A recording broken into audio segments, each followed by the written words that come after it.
The explosion hit before I could even scream. Water blasted into the air like a bomb had gone off.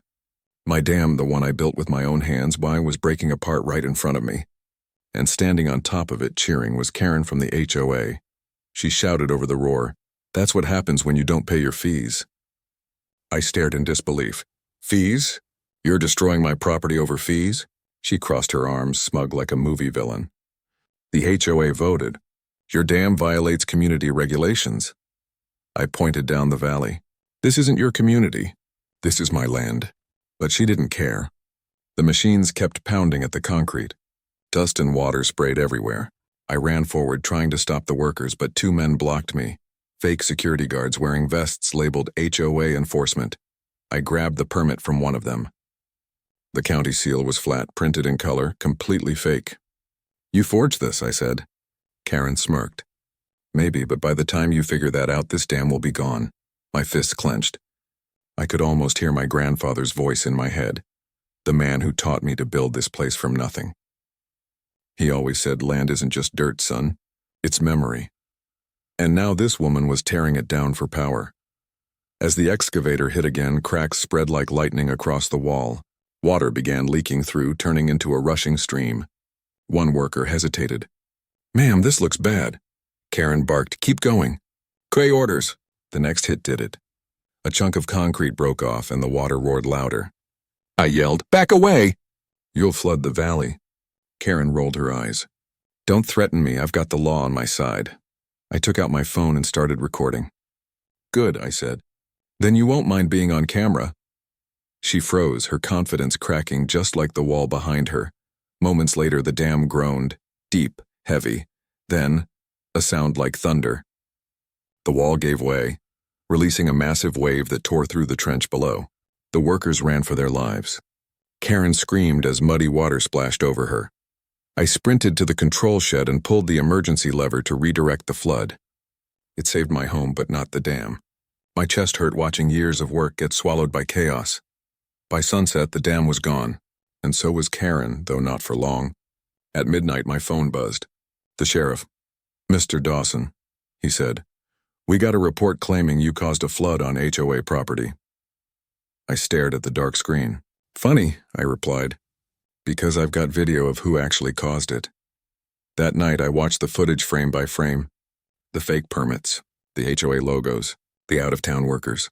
It all pointed to one person, Karen. I leaned back, whispering to myself, "You just opened the floodgates, Karen." And not just the water kind. But I had no idea the next morning would bring something even bigger. Something she could never undo. The next morning I stepped outside and froze. A thick fog hung over the valley, but something looked wrong. The land below was glistening, almost like it was moving. I grabbed my binoculars. What I saw made my jaw drop.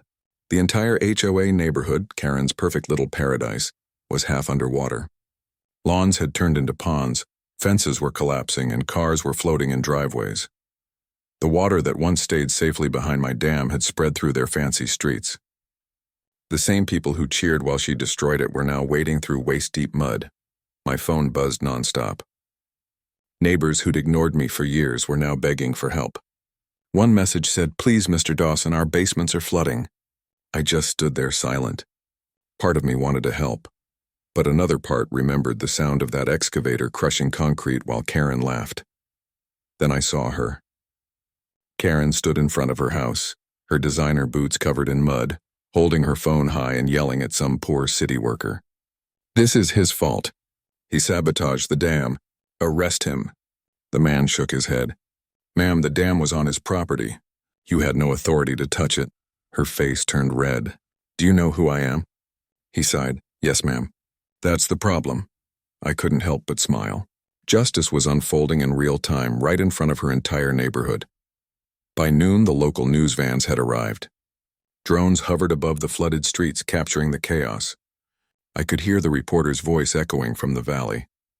Officials confirmed that unauthorized demolition of a private dam led to this disaster. Karen's head snapped up. She looked straight toward my hill, my camera, and for the first time her face wasn't angry. It was scared. That's when the sheriff's car rolled up my driveway again. He got out, tipped his hat. "Mr. Dawson, mind if I take another look at that footage?" I nodded and led him inside.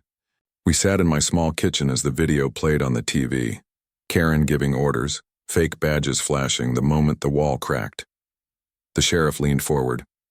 "This is enough to charge her with property damage, fraud, and impersonating county authority." I stayed quiet. He looked at me. "You want to press charges?" I thought about my grandfather again, about how much he believed in doing things the right way, even when people didn't deserve mercy. I said slowly, "I don't want revenge, Sheriff. I just want the truth out there." He nodded. "It will be." Outside, I could hear sirens moving toward the neighborhood. News helicopters buzzed overhead. And then came the sound I'd been waiting for, Karen's voice yelling as she was led away in handcuffs. She screamed, "He did this. He made it happen." The sheriff just said, "No, ma'am. Nature did this. You just helped it along." That clip, that single sentence went viral. Millions watched it. And suddenly I wasn't just the quiet veteran with a ranch. I became the man who stood his ground against the HOA. But as the dust settled and the town began to drain, something else came to light. Something that made this whole thing much bigger than just Karen's revenge. Because hidden deep inside the HOA's files was proof that this wasn't the first time they'd done this. That night I couldn't sleep. The rain had stopped, the air was heavy with silence, but my mind was running wild. Karen was in custody, the dam was gone, and the town was buzzing with the story. But something didn't sit right.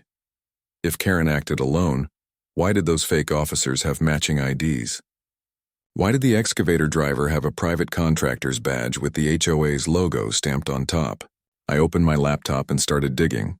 The HOA's public website had been taken down, but an archived version showed something strange. A section called Community Development Initiative. It listed plans for an artificial lake. Right where my property sat, my heart sank. They wanted my land because it was the lowest point in the valley, perfect for holding water. Karen wasn't just being power-hungry. She was following orders. The next morning, I visited the county office with the sheriff. The clerk pulled up property records. When she looked at the screen, her eyes widened. "Mr. Dawson, there's a transfer request filed here. It says you sold your land to the HOA 3 weeks ago." I nearly choked. "That's impossible. I never signed anything." She turned the monitor so I could see. There was my name, my signature, copied perfectly. The sheriff leaned closer. "That's a forgery." The clerk nodded. "It looks official, but whoever did this had access to county records." My stomach twisted. This was bigger than Karen, she was just the face. Someone inside the HOA, or maybe even inside the county office, had been helping her. We spent the next few hours cross-checking permits, emails, and payment logs. One name kept showing up. Harold Benton, HOA president. He had approved the demolition order personally and signed off the payment to the private crew that tore down my dam. I remembered seeing him once, at a meeting. A slick suit, smooth talker, the kind of man who smiled while he stabbed you in the back. By noon, the sheriff had enough evidence to request a search warrant. We drove to the HOA headquarters, a shiny white office at the edge of the flooded neighborhood. Reporters were already outside. Inside, it smelled like wet carpet and panic. Benton was there, red-faced, arguing with his lawyer. When he saw me, he smirked. "You should thank us, Dawson. We were going to make your land part of a bigger vision." I stared at him. "You mean your fake lake?" He shrugged. "Progress costs something." I stepped closer. "You forged my signature," he chuckled. "Prove it." The sheriff pulled out a folder and dropped it on the table.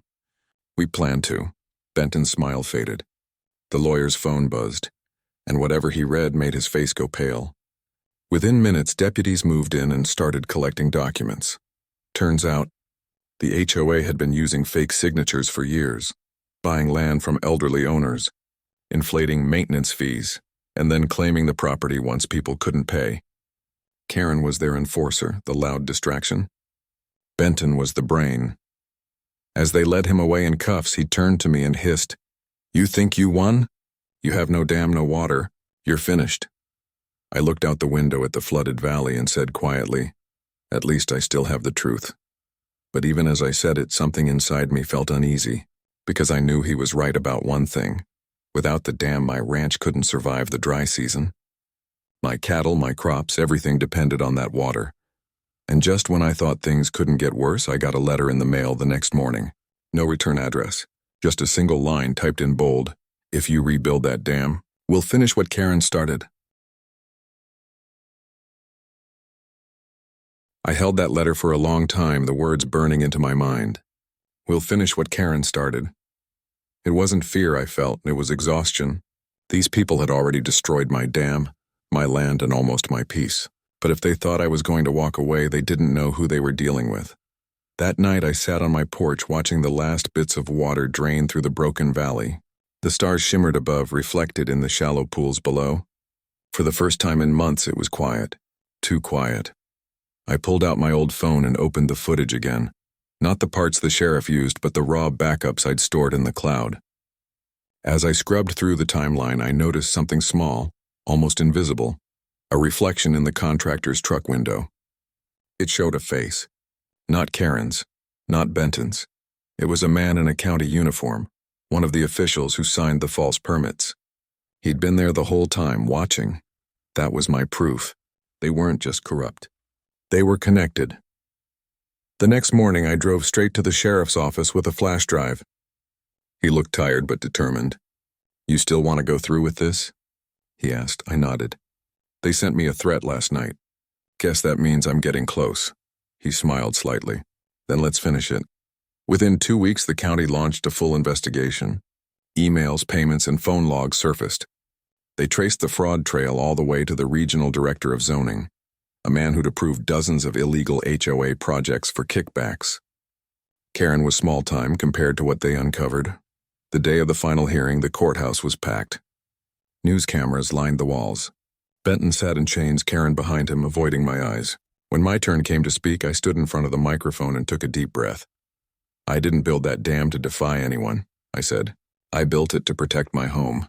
But when you destroy something honest for power, nature always remembers. You didn't just break concrete, you broke trust. The room was silent. When the verdict came, it was everything I'd hoped for. Benton sentenced to 15 years for fraud and environmental damage. Karen fined and banned from all HOA activity for life. And the county ordered to compensate me fully for the dam and the land. But the part that made everyone clap, and even the judge, was when the sheriff announced that the county would rebuild the dam, officially recognizing it as private property, protected under my name. When I drove back home that evening, I stopped by the construction site where workers were already laying the foundation again. The sun was setting behind the hills, and for the first time the valley looked peaceful. I heard a familiar voice behind me. It was the news reporter. Mr. Dawson, she said, you've become a bit of a hero online. Over 2 million people watched your story. What do you want to say to them? I smiled faintly. Tell them I didn't fight the HOA to be a hero. I fought because sometimes the only way to stop corruption is to stand your ground, even if you have to stand alone. She lowered her mic and nodded. As I turned to leave, I looked down at the water slowly filling the new dam and whispered, Welcome back, old friend. A soft wind rippled across the surface, carrying the sound of hammers and hope. And far away in the flooded remains of the old HOA neighborhood, a single sign still stood crooked in the mud. Community rules apply. I laughed quietly. Not anymore, I said, because this time the water and justice belonged to me. But here's what I want to ask you. If you were in my place, would you have forgiven them, or let them face every drop of what they caused? Tell me in the comments. I want to know what you would have done.